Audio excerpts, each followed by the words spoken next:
Start में हम एक कबीले के कुछ लोगों को देखते हैं जो कि रिवर में फिशिंग कर रहे थे, लेकिन तभी उनके पास तैरते हुए एक बैकपैक आता है। लेकिन उस बैग में क्या था और वो वहाँ कैसे आया, इसके बारे में हमें कुछ पता नहीं चल पाता, क्योंकि इसके बारे में हम मूवी के लास्ट में जानेंगे। फिर हमें कुछ न्यूज रिपोर्ट्स के जरिए पता चलता है कि कोंगो के फॉरेस्ट में डायनासोर के बारे में कुछ बातें फैल रही हैं। असल में कुछ लोगों को लगता था कि उस जंगल में अभी भी डायनासोर्स की कुछ स्पीशीज मौजूद हैं। और तभी उस रिपोर्ट में हम एक आदमी को देखते हैं जिसका नाम होता है जोनाथन, जो कि अपनी टीम के साथ कोंगो जाकर इस अफवाह के बारे में पता लगवाने वाला था। जोनाथन की टीम में उसके दो साथी होते हैं, एक मेल होता है और एक फीमेल होती है। उनमें मेल का नाम चार्ली होता है। दोनों ही मेडिकल स्टूडेंट्स थे। जोनाथन के साथ दो कैमरामैन भी जाने वाले थे ताकि वो उन डायनासोर्स पर एक डॉक्यूमेंट्री बना सके। अब अगले सीन में हम जोनाथन के बेटे लू को देखते हैं। लू को वीडियोस बनाने का बहुत शौक था, इसीलिए वो हमेशा ही अपने साथ बहुत सारे कैमरास रखा करता था। और जब उसे पता चलता है कि उसके फादर कोंगो के फॉरेस्ट में जाने वाले हैं, तो वो भी अपने फादर के साथ वहाँ पर जाने का डिसाइड करता है। और इस टाइम भी वो यही वीडियो बना रहा था कि मैं भी अपने फादर के साथ कोंगो के जंगलों में जा रहा हूँ। लेकिन इसी दौरान जोनाथन वहाँ पर आ जाता है। तब लोग कहते हैं कि मैं भी आपके साथ इस जर्नी पर जाऊंगा। तब जोनाथन कहता है कि तुम कोंगो हमारे साथ जरूर जाओगे, लेकिन तुम हमारे साथ जंगल में नहीं जाओगे, बल्कि हमारे एक रिलेटिव के पास रुकोगे जो कि वहीं पर ही रहते हैं। इसके बाद सीन शिफ्ट होकर आता है एयरपोर्ट पर, जहाँ सभी लोग कोंगो के लिए फ्लाइट पकड़ने वाले थे। और फिर बहुत ही जल्द सब कोंगो पहुँच ही जाते हैं, जहाँ पर लोग दोबारा से अपने फादर को उनके साथ चलने के लिए कहता है, जिस पर उसके फादर जोनाथन उसे फिर से मना कर देते हैं। अब क्योंकि उनके रिलेटिव शाम को लोग को लेने आने वाले थे,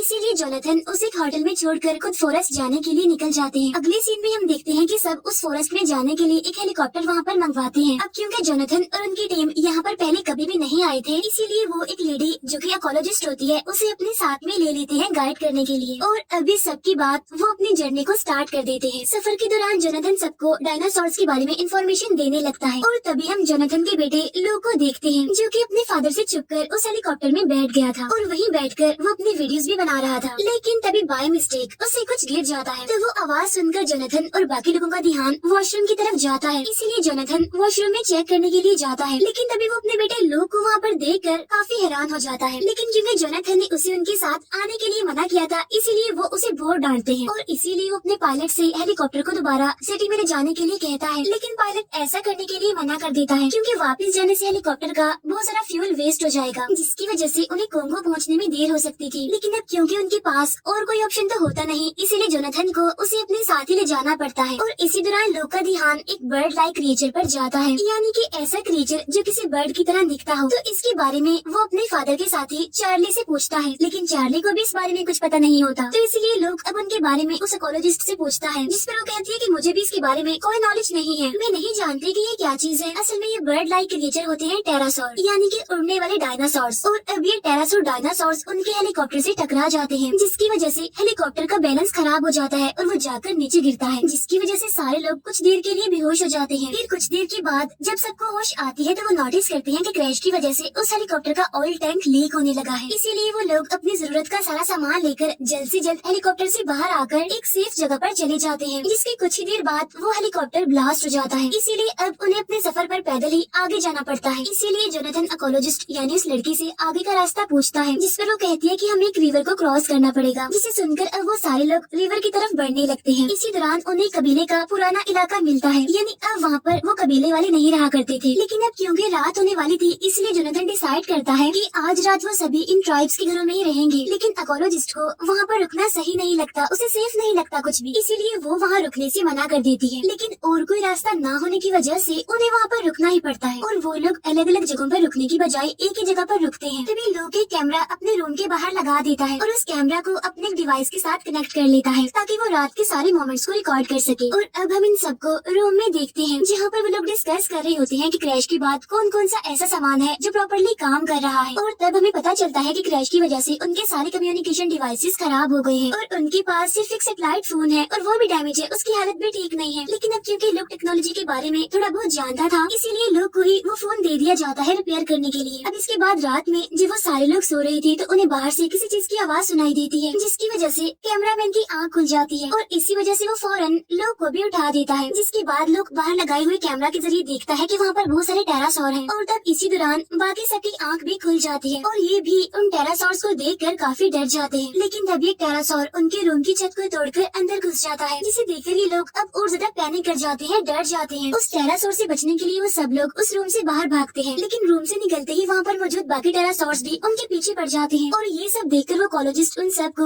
रिवर की तरफ जाने के लिए कहती है, जिसे सुनकर ये लोग किसी न किसी तरह करके रिवर तक पहुँच जाते हैं। रिवर के पास उन्हें कुछ बोट्स दिखाई देती हैं, जिसमें जल्दी से बैठकर अब ये लोग रिवर के बिल्कुल बीचों बीच चले गए थे। लेकिन इसी बीच अनलकीली जोनाथन की फीमेल पार्टनर को एक टेरासोर मार देता है, लेकिन ये लोग किसी तरह उन टेरासोर से बच जाते हैं। वजह ये थी कि ये टेरासोर उड़ नहीं सकते थे। नेक्स्ट डे हम देखते हैं कि जोनाथन उस इंसिडेंट के बाद ये डिसाइड करता है कि वो इस सफर को यहीं पर छोड़कर वापस घर चला जाएगा सबके साथ। लेकिन उसका साथी चार्ली उसकी इस बात पर एग्री नहीं करता और वो कहता है कि तुम्हारा ये फैसला बिल्कुल भी ठीक नहीं है, क्योंकि यही तो टाइम है हमारे पास जब हम यहाँ पर रुककर उन डायनासोर के बारे में मजीद जान सकते हैं। और अब इस बात को लेकर जोनाथन और चार्ली के बीच बहस होने लगती है। लेकिन तभी अचानक से उनकी बोट किसी चीज से टकरा जाती है और टकराने की वजह से उनकी बोट अनबैलेंस्ड हो जाती है और इसी सीन के साथ स्क्रीन ब्लैकआउट हो जाती है। इसके फौरन बाद हम देखते हैं कि वो सारे लोग अब किनारे पर आ चुके हैं, लेकिन टकराने की वजह से उनकी एक बोट पूरी तरह से डैमेज हो गई थी। लेकिन उसकी निस्बत उनकी दूसरी बोट इतनी डैमेज नहीं हुई थी, इसीलिए सभी लोग मिलकर उसे रिपेयर कर रहे थे। फिर कैमरामैन जोनाथन से उस टक्कर के बारे में पूछने लगता है कि आखिर वो चीज क्या थी जिसने हमारे बोट्स को इतना डैमेज कर दिया। जिस पर जोनाथन कहता है कि कुछ नहीं, बस वो तो कुछ पत्थर थे। इसके बाद हम देखते हैं कि फिर से रात हो गई है, जहाँ पर ये लोग आग जलाकर बातें कर रहे थे, जहाँ पर वो इकोलॉजिस्ट उन सबको बताती है कि कुछ टाइम पहले कुछ विलेजर्स को एक मिस्टीरियस क्रिएचर किसी गेटवे के पास उठाकर ले जाता था। जिसके बाद कुछ लोग उस गेटवे का सीक्रेट जानने के लिए वहाँ पर गए, लेकिन वहाँ जाने के बाद कोई भी वापस नहीं आया। और तभी इसी दौरान वहाँ झाड़ियों से एक बेबी डायनासोर बाहर आता है और ये बेबी डायनासोर होता है डिलोफोसोरस, जिसे देखकर वो सभी लोग समझ जाते हैं कि वो अफवाहें बिल्कुल ठीक थी, यानी कि डायनासोर्स अभी भी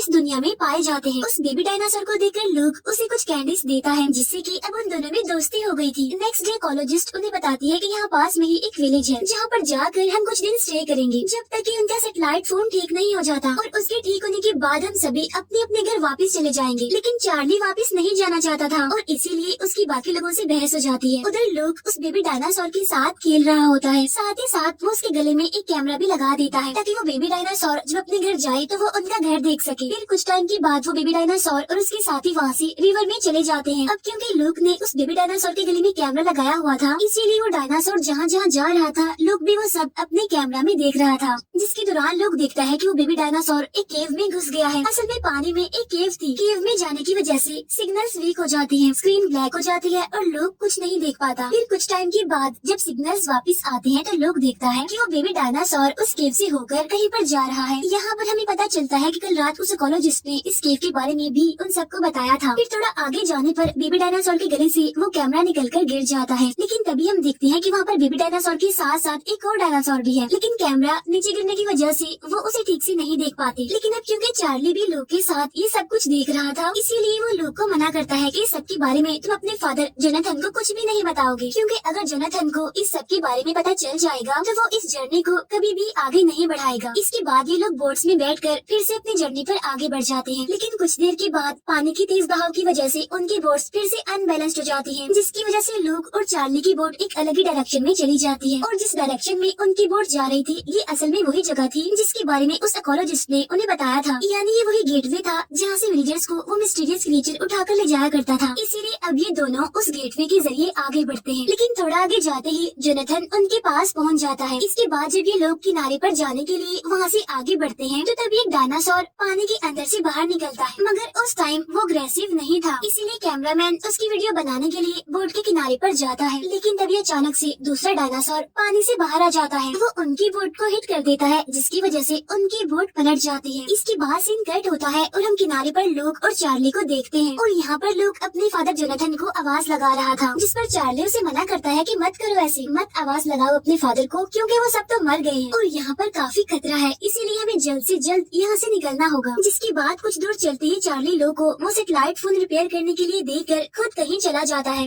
और यहाँ पर लूक लकीली उस फोन को ठीक कर लेता है। कुछ ही देर के बाद चार्ली भी वहाँ पर आ जाता है और वो लूक से कहता है कि मैंने वो गेटवे ढूंढ लिया है, जिसे सुनकर लूक भी अब उसके साथ उस गेटवे की तरफ बढ़ने लगता है। वहाँ पहुँचते ही लूक भी चार्ली से कहता है कि मैंने भी वो सैटेलाइट फोन रिपेयर कर लिया है। फोन ठीक होने की बात सुनकर चार्ली लूक से वो फोन छीनकर उसे उस गेटवे में धक्का दे देता है, जिसकी वजह से लूक सीधा जाकर पानी में गिरता है और सरफेस पर आते ही वो फिर से वीडियोस बनाने लगता है। लेकिन तभी अचानक से बेबी डायनासोर भी उसके पास आ जाता है। उधर हम जोनाथन, इकोलॉजिस्ट और एक कैमरामैन को देखते हैं जो कि अभी जिंदा थे, लेकिन बस एक कैमरामैन मारा गया था। यहाँ पर जोनाथन उन दोनों से अपने बेटे लूक को ढूंढने के लिए कहता है, लेकिन वो इकोलॉजिस्ट ऐसा करने से मना कर देती है, जिसकी वजह से अब जोनाथन और उस कैमरामैन को ही लूक को ढूंढने जाना पड़ता है। उधर उधर लूक अब बेबी डायनासोर का पीछा कर रहा था और इसी दौरान उसके सामने कुछ टेरासॉर्स आ जाते हैं जो कि लूक पर अटैक करने के लिए बस आगे बढ़ ही रहे थे कि तभी जोनाथन और कैमरामैन वहाँ पर आकर उसे बचा लेते हैं। लेकिन वो कैमरामैन अपने साथी का बदला लेने के लिए उन टेरासोर के पीछे चला जाता है, लेकिन उनका पीछा करते करते वो उनके एरिया तक ही पहुँच जाता है